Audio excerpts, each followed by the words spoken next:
posed to us just now. You said you were talking about the children, and like I said before, I'm an education, a special ed attorney.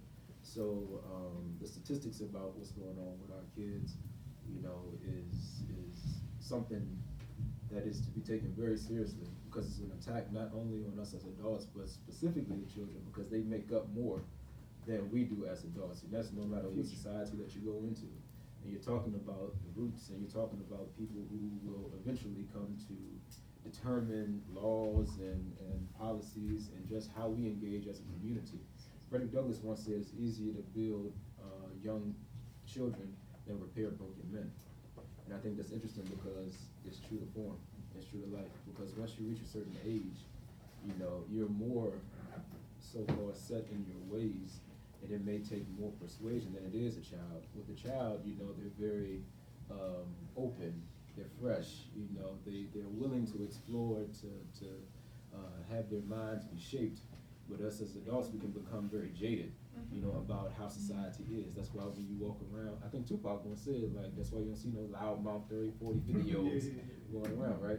So, I mean, taking aspects of how it is, the mind of a child in the sense of their imagination, and it goes into being a visionary, something that you talked about.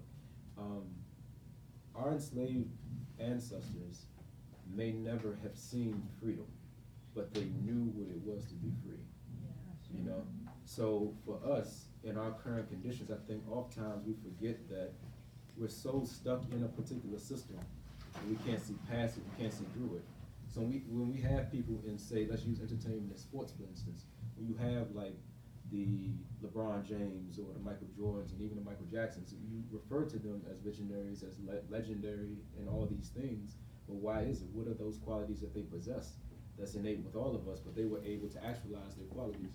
You know, being able to see past your current condition, to see something that will come to the future. So just like how you saw your child being born, you know, like seeing us as a free people, having that in your head, manifesting your own reality with that, being able to see this system not in existence, but us transitioning to another system. This current system as it's in place has only been in place for maybe a couple hundred years. That was it. Before this system was feudalism. Before that, it was something else. But the people that were in those past systems probably at the same time never thought that they would be out that system. So we also have to have that mentality and have that vision to know that this isn't, everything in life is changing. Everything in life is changing. So you have to be able to kind of focus yourself on that and see, what future do you want to have? What future do you want your children to have? Like the brother said, you know, we will be ancestors one day. So how do we want to leave the world? How do we want to leave our community, our society as a people?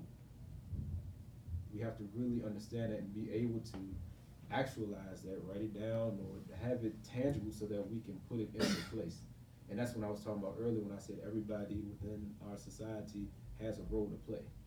What is the role that you have to play, and what is the role and the duty that you owe to your grandchildren, your great-grandchildren, and even your children, on up or down the ancestral line? Exactly. You know, so we have to, once we come together, we realize that, then I believe that at that point is when we'll be free.